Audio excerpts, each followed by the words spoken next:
What is up, Packers fans? Happy Thursday. Welcome into an all-new episode of the Pack-A-Day Podcast. I'm your host, Andy Herman. You can follow me on Twitter at Andy Herman NFL. You can find the podcast at Pack-A-Day Podcast. Appreciate you guys checking us out today. If it's your first time here, welcome, and hope you enjoy the show, of course.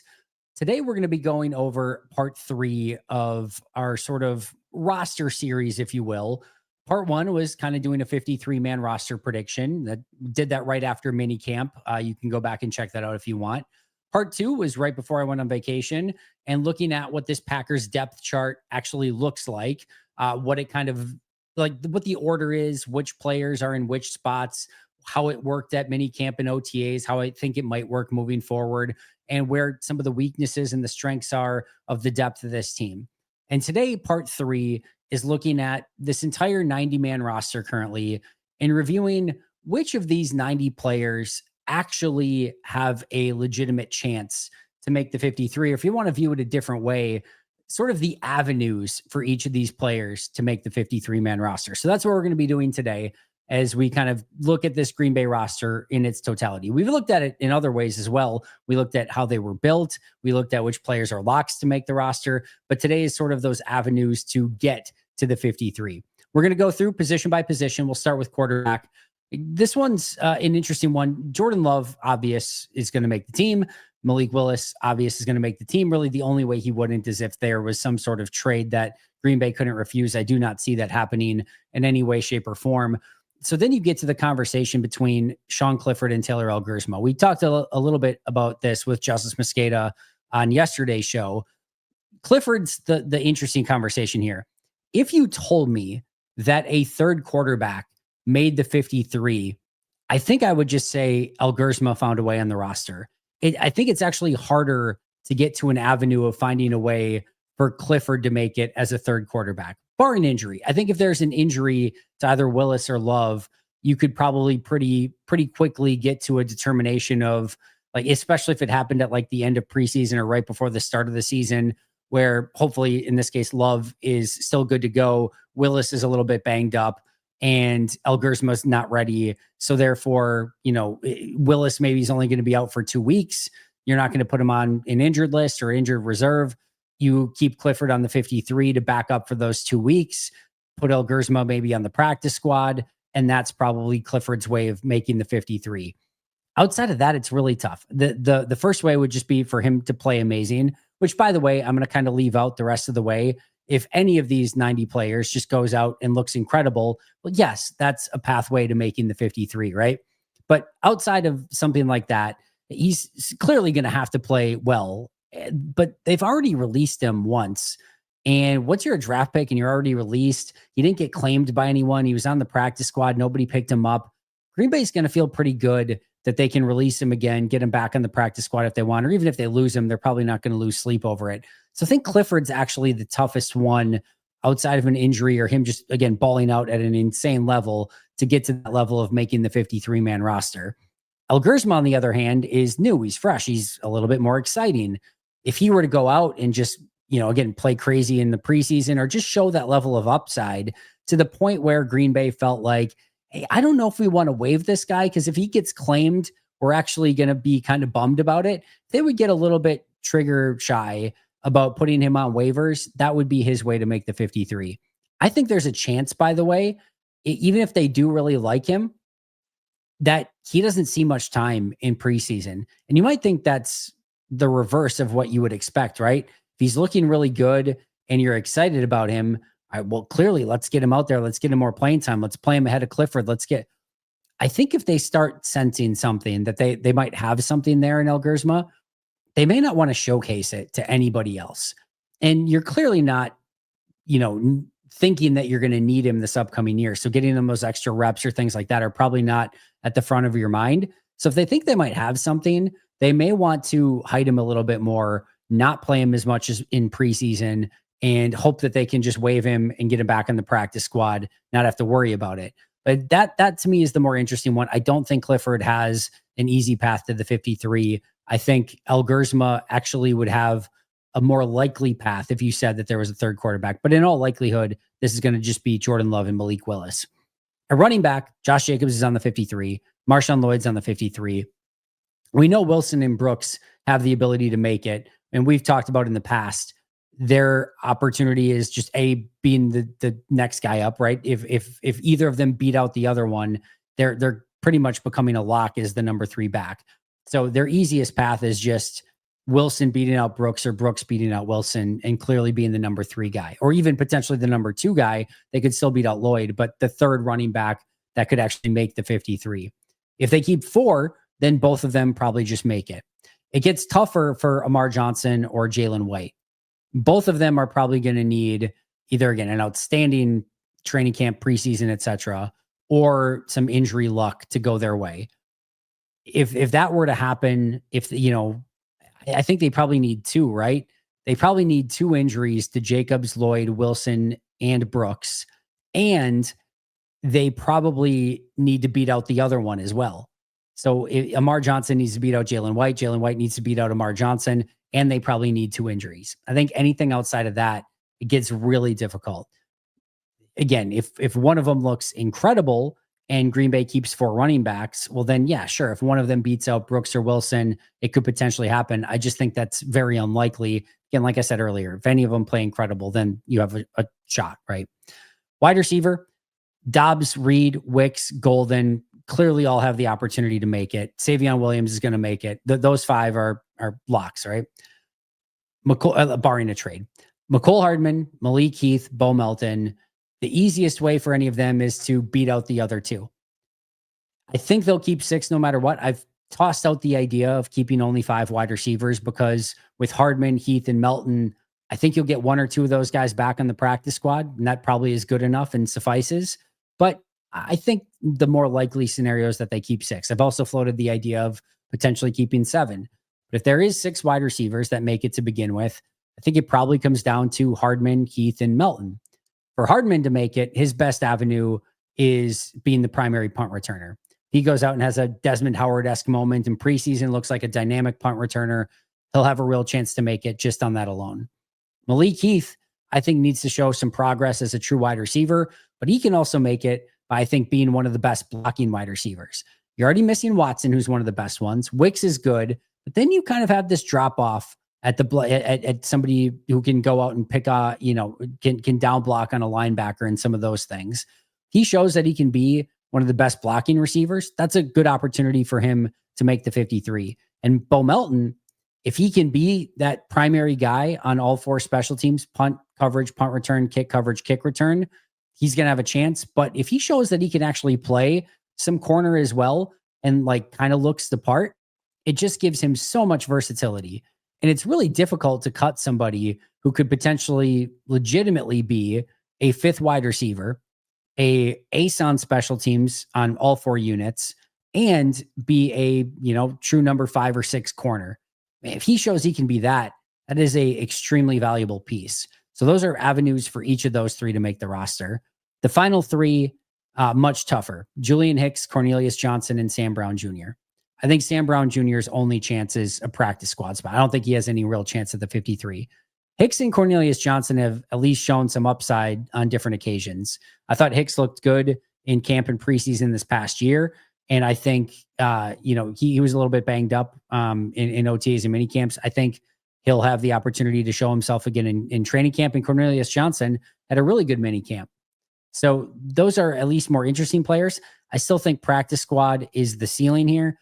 It's just really tough for either of those guys, including Sam Brown Jr., if you want to put a 3rd in there, to beat out any, you've got Dobbs, Reed, Wicks, Golden, Hardman, Heath, Melton. You've got 7. And then, Savion Williams, you've got 8. And if they keep 6, you're looking at not only needing at least 3 injuries, even then they probably just keep 5. So you might need 4 injuries here.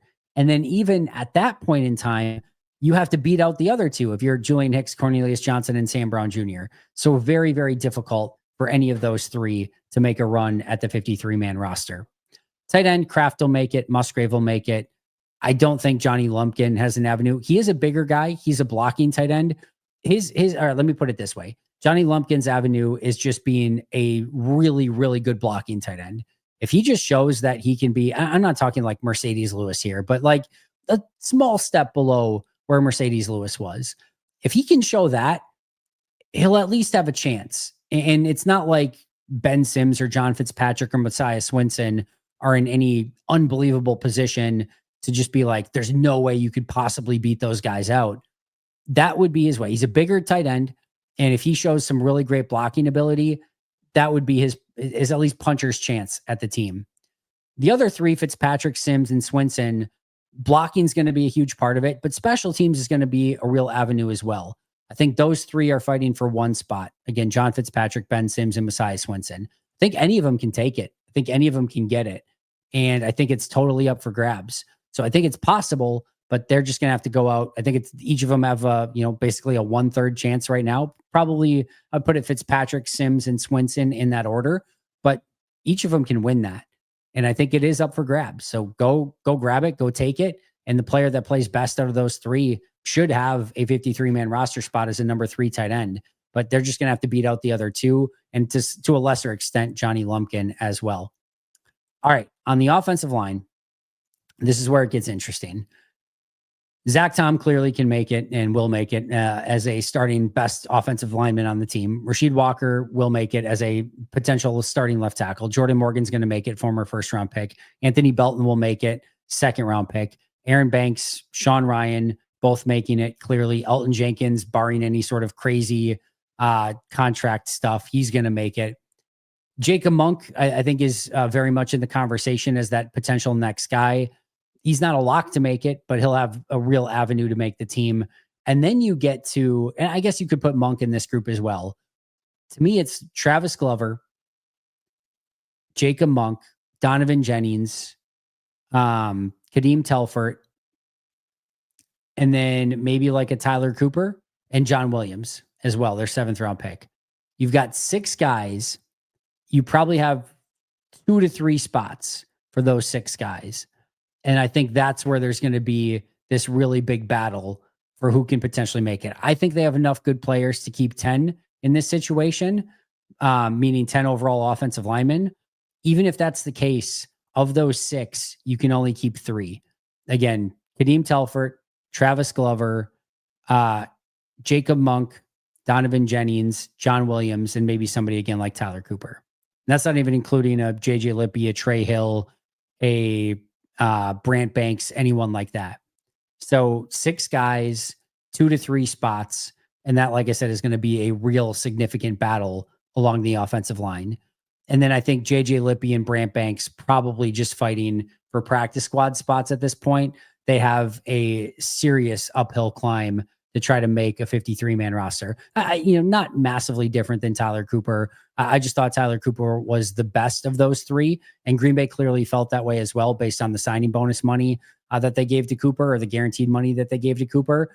But I think it's those 6 players fighting for 2 or 3 spots, and then Lippy and Banks and Trey Hill behind the 8 ball a whole heck of a lot more.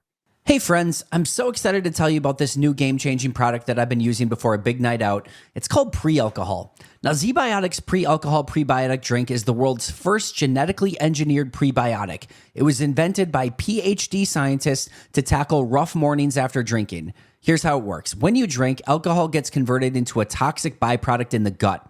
It's a buildup of that byproduct, not dehydration, that's to blame for rough days after drinking. Pre-alcohol produces an enzyme to break this byproduct down, so just remember to make pre-alcohol your first drink of the night, to drink responsibly, and you'll feel your best tomorrow. Now listen, I get it. I was a bit skeptical about pre-alcohol initially myself, but I've now used it for a bachelor party, the college basketball tournament, and recently for a friend's epic 40th birthday party, and I'm telling you, it's the real deal. And guess what? Summer is here, which means more opportunities to celebrate the warm weather. And before that backyard barbecue brew, the glass of Pinot, watching the sunset at the beach, or a cocktail by the campfire, do not forget your ZBiotics pre-alcohol. Drink one before drinking and wake up feeling great and ready to take on the next day and all that summer has to offer. So go to zbiotics.com/packaday to learn more and get 15% off your first order when you use code PACKADAY. ZBiotics is backed with a 100% money-back guarantee, so if you're unsatisfied for any reason, they'll refund your money, no questions asked.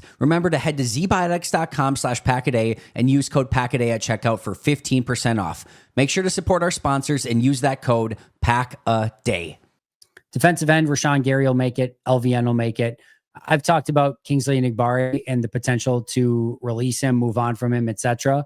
But he'll have a real shot of making the 53. Brenton Cox has a real shot. Baron Sorrell, Colin Oliver, all of them will have that opportunity. Aaron Mosby, Deslin Alexander, those two are the ones that are going to have a much tougher time. I don't know how Alexander makes that jump outside of, again, just being phenomenal out of nowhere. Gary, LVN, Enagbare, Brenton Cox, Baron Sorrell, Colin Oliver. You've got 6 guys right there fighting for probably 5 spots, but maybe 6. And then even after that, Mosby is a player who made the 53 this past year, gives you some versatility as a guy who can play edge rusher, but also some off-ball linebacker. And, also can play some special teams as well. I just think that's a really tough spot for Deslin Alexander to be in. I think he's probably practice squad or bust. And then you've got, I think Mosby's going to find it really a tough chance to make the 53. There's just those 6 guys, Gary, LVN, Enagbare, Cox, Sorrell, and Oliver, I think are going to just fight for those 53 spots. Again, could Mosby get in the conversation like he did last year? Maybe, but you probably need some injury luck to go your way. As far as the other ones, again, I would put Gary, LVN as locks. Baron Sorrell is not going anywhere. So Oliver, Cox, and Enagbare, those 3 potentially fighting for 2 spots. I don't really see them cutting a 5th round pick. And this is why we've talked about in the past. I think this probably comes down to Enagbare versus Brenton Cox for that last spot. And when it comes to that conversation, Cox is younger. Cox has more years of team control. I thought just Brenton Cox was better this past year. And, you look at the salary, Cox is $2 million less than what Enagbare is. And I think Enagbare may have a little bit of trade value as well to potentially get maybe like a conditional 7th round pick in return. So there's a lot of things going for Brenton Cox in that situation. But clearly Enagbare will still have the opportunity to make the team. And any of those top 6 making the 53 is either expected or is a real great opportunity. Then after that, it gets much trickier. Defensive tackle, Clark Wyatt, both get locks to make the team. Carl Brooks and Colby Wooden, at this point, I mean, based on the depth of defensive tackle, it's really difficult to figure out a way where they're not on the 53.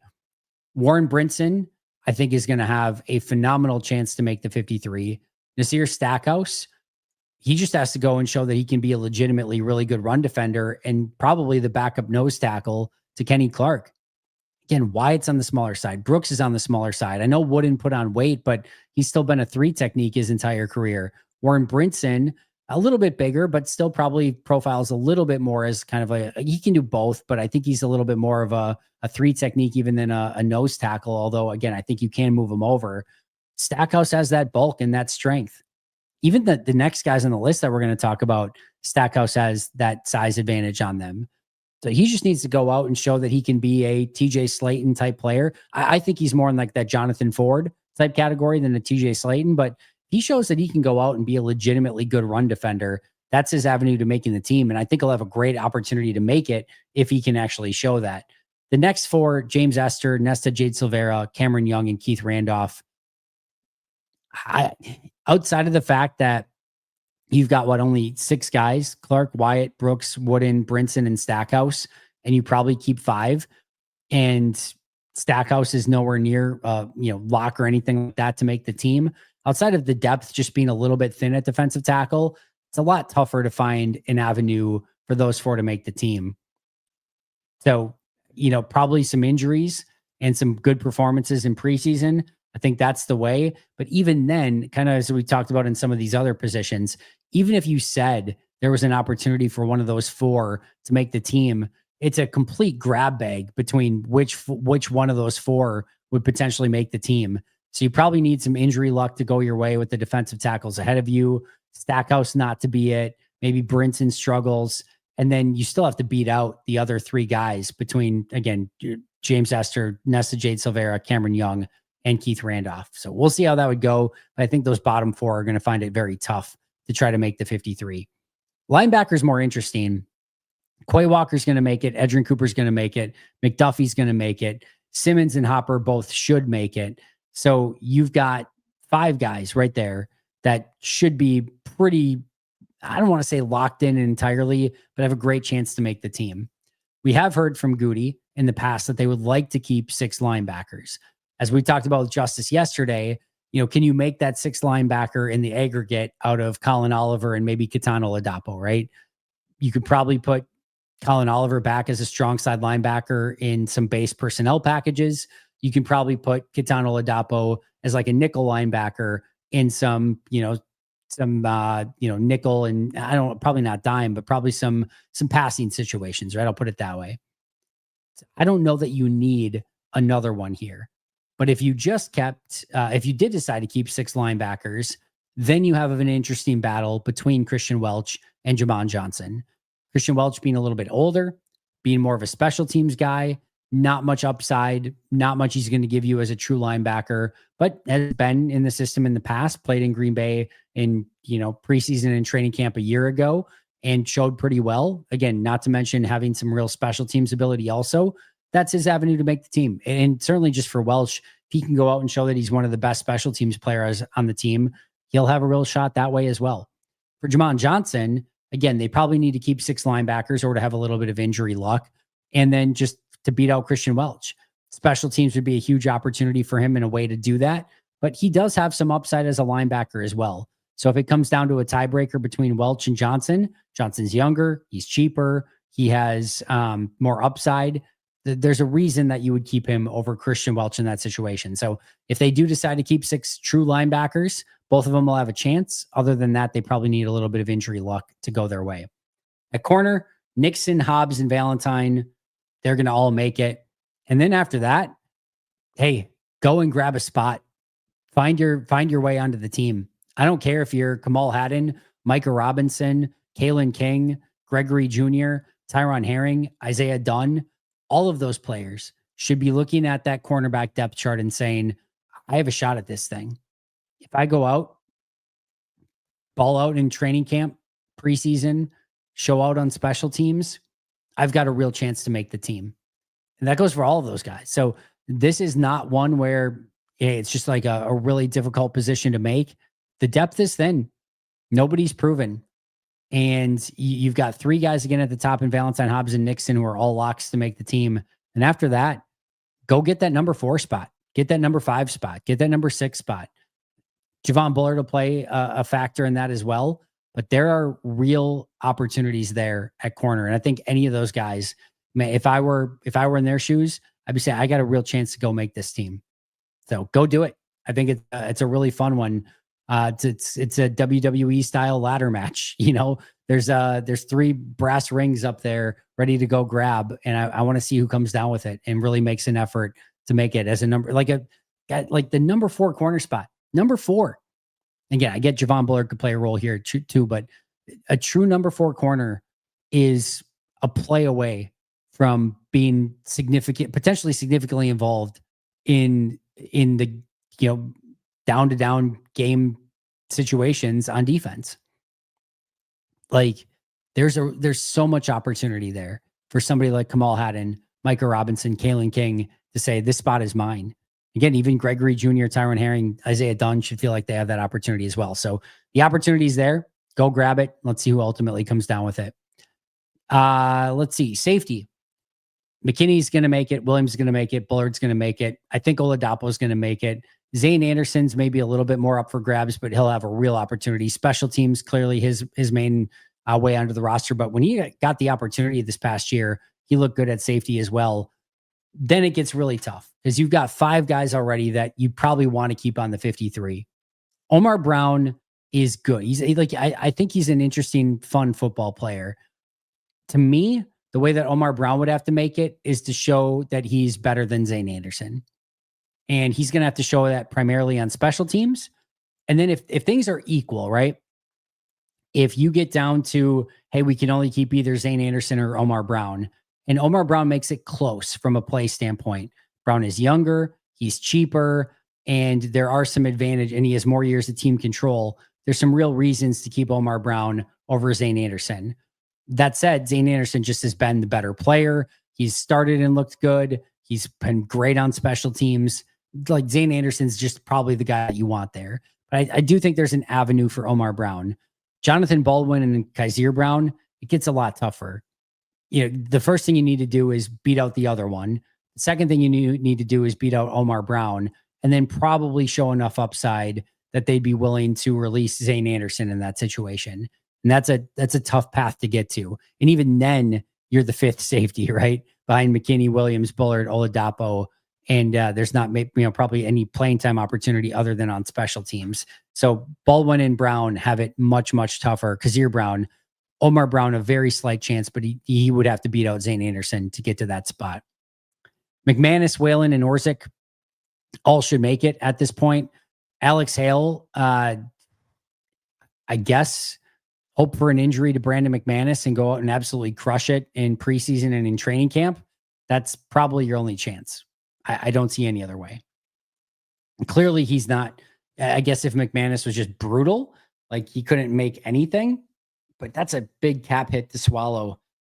And even then, Hale probably would need to be pretty epic to just trust him with the spot. So he might be the one with the toughest uphill climb of maybe anyone on this team.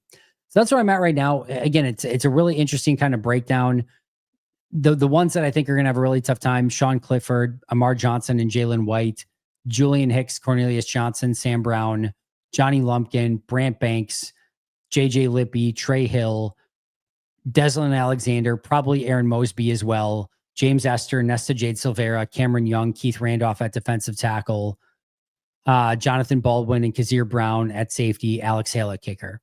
I think those are the ones that have a really, really hard time making the 53. I think everyone else at least has some avenue. And of course, injuries and or just a unbelievable performer can always change that up in some real way. But I think those are the ones that are going to, like I said, have a very, very tough time to make the team. That's going to do it for me today. Thank you so much for joining me. Always appreciate it. Shout out to our All-Pro and Hall of Fame members: Most Hated Minnesotan, PJ Wynn, John Wild, Brandon Paletta, Boom Handle, Donald Lee, Lori Lord, Baby QB, David McCluskey, Donald Decker, Alex Huang, Peter Ritaka, Jay Zimmerman, B. Brown, Puerto Rican Packer, Dan Gessford, Dylan Pat Scott, SoCal Pack, Chris Rager, Izzy Roberts, Ian Ewing, Carlo Delgado, Willie Winkle-Stinkle, Jen Wright, The Gable Storm, Matt Geiger, Pack Attack Cast, Chris Weish, and Griff Hen Bly. I'll see you guys tomorrow, but until next time, and as always, go Pack Go.